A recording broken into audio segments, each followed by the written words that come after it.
tadi perjalanan revisi Undang-Undang ITE yang sudah diberlakukan mulai dari hari Senin awal pekan lalu. Yang tadi kami hadirkan di studio Mata Najwa hanyalah 2 contoh dari ratusan contoh yang lain. Saya akan tanyakan ke Mas Damar Jurianto, aktivis pegiat dari SafeNet. Ada berapa banyak persisnya data yang Anda punya korban dari Undang-Undang ITE ini? Ya, SafeNet mencatat sampai hari ini paling tidak ada 210. Tapi 210? 210 itu kan yang berhasil kami catat sendiri ya. Tapi kalau dasar catatan yang lebih bagus pasti dimiliki oleh Polri, karena Polri menerima semua aduan kan prosesnya pasti lewat kepolisian. Tapi 210 itu juga sudah menggambarkan buruknya situasi yang sekarang. Kalau diperbandingkan dengan tahun-tahun sebelumnya misalnya, pada tahun 2015 dan 2016 ini terjadi pola tendensi pelaporan itu 6-7 kali per bulan. Itu jauh lebih tinggi dari sebelum-sebelumnya. Dan rata-rata seperti apa hubungannya? Siapa yang dilaporkan, siapa yang melaporkan? Iya, ini kami mencoba membaca lebih dalam dan menemukan ada satu pola yang sangat menarik, yaitu pola asimetrik. Jadi antara yang dilaporkan dan yang melaporkan itu ada hubungan yang tidak imbang. Ada kuasa yang tidak berimbang. Dalam posisi yang bahasa yang lebih mudah, orang yang berkuasa itu selalu memperkarakan orang-orang yang sebetulnya tidak punya kuasa. Contohnya misalnya dengan Pak Rudi? Contoh ini, misalnya Pak Rudi kan dalam status sebagai warga yang melaporkan adalah pejabat publik. Oke. Lalu dalam kasus Saiful Anam itu yang melaporkan adalah pihak pemilik modal, dan yang dilaporkan adalah korban. Korbannya adalah buruh. Sebetulnya ini menggambarkan situasi beberapa hal ya, misalnya untuk buruh yang ditakutkan adalah ini menjadi satu model baru union busting. Union busting itu adalah upaya untuk meredam gerakan-gerakan perburuhan. Kalau dalam kasus Pak Rudi Lombok itu adalah upaya untuk meredam orang-orang yang menjadi whistleblower. Orang-orang yang berupaya mengungkapkan kasus-kasus korupsi, mengungkapkan kebobrokan-kebobrokan di daerah-daerah, dan itu mereka nggak punya medium yang mereka gunakan saat ini. Ini adalah media sosial. Tapi ini yang jelas yang dipakai adalah pasal 27 ayat 3. Betul. Yang kemudian sekarang ada penambahan yang dilakukan dalam revisi. Apakah kemudian revisi ini sudah akan bisa menyelesaikan persoalan yang terjadi sebelum revisi? Saya membacanya begini ya, CVRA dan Pak TB ya. Ini kan revisi Undang-Undang ITE ini adalah proses politik yang berjalan cukup panjang. Dan proses politik itu sudah dijalankan dan sudah ketok palu. Yang membuat revisi ini adalah pihak pemerintah dan Komisi 1 DPR. Jadi sebetulnya kalau dari sisi masyarakat ya kita tinggal terima aja sebetulnya hasilnya. Jadi Anda menerima? Menerima mau nggak mau, karena proses politiknya kita tidak bisa masuk ke dalam lebih jauh. Kami berupaya, masyarakat sipil kan sudah berupaya dari tahun 2009 sebetulnya. Kami sudah berupaya cukup banyak untuk mencoba menjelaskan pokok persoalannya apa. Pokok persoalannya buat masyarakat sipil adalah bukan ke pemenjaraan hukuman 6 tahun. Pokok persoalannya adalah sekarang berkurang jadi 4 tahun. Pokok persoalannya adalah rumusan pasalnya. Yang menurut kami itu membuat orang jadi siapapun bisa masuk ke dilaporkan ke polisi hanya karena dianggap menyebarkan nama baik. Saya ingin minta tanggapan Wakil Ketua Komisi 1. Pertama saya kira begini ya, untuk revisi undang-undang ini tidak dalam konteks tahun 2015-2016 saja. Jadi 2 tahun sesudah undang-undang ini disahkan, tahun 2010 itu sudah makan korban. Kemudian pemerintah sudah mulai melakukan pengkajian pada saat itu. Saya pribadi belum masuk menjadi anggota DPR.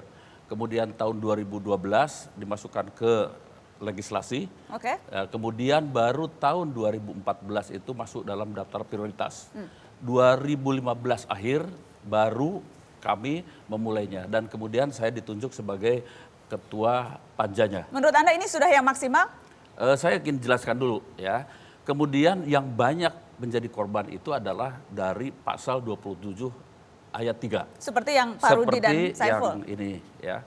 Kalau kami lihat juga ya, agak sulit memahaminya kalau kami sebagai pembuat undang-undang, kalau kemudian urusan buruh, urusan hak dan lain sebagainya itu dikenakan pasal 27 ayat 3.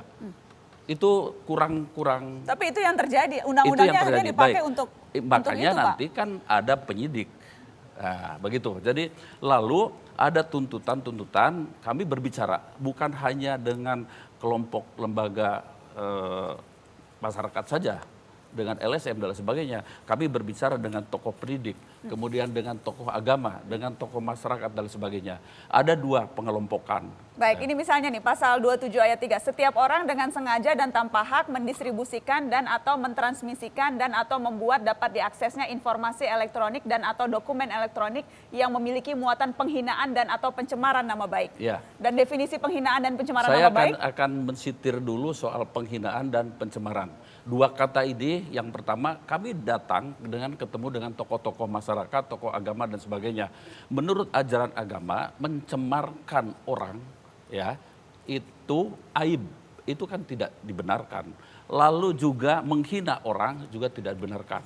Sehingga mayoritas, oke, kita cari jalan yang sebaik-baiknya. Dirubah pasal-pasalnya, dirubah sanksi-sanksinya. Dengan catatan ya, kita berdemokrasi, bebas berekspresi tetapi tidak menabrak rambu-rambu yang ada. Itu adalah etika dan juga ajaran agama. Baik, Pak Itu. Rudiantara, kalau dalam prakteknya kemudian yang dilihat terjadi adalah orang yang memiliki kuasa lebih menggunakan pasal ini untuk melaporkan orang-orang yang memang dalam faktanya orang-orang yang lebih lemah. Jadi undang-undang ini dipakai untuk mengkriminalisasi, Pak Menteri. Kalau itu kan pada tataran eksekusi atau implementasinya. Kalau dari sisi policy, secara filosofis tadi disampaikan oleh Kang TB, bahwa kebebasan itu ada batasnya. Kebebasan itu tetap harus bertanggung jawab.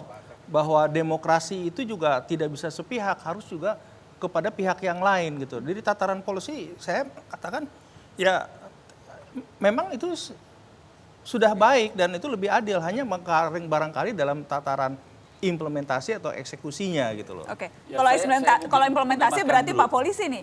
Bagaimana Pak Agung, bagaimana kemudian implementasinya nanti orang yang datang status Facebook orang itu menghina saya kemudian lapor ke polisi? Saya sebelum ke polisi supaya jelas dulu ya, sebagai pembuat undang-undang. Sesudah undang-undang ini nanti harus dilengkapi. DPR sudah minta dilengkapi dengan perpresnya.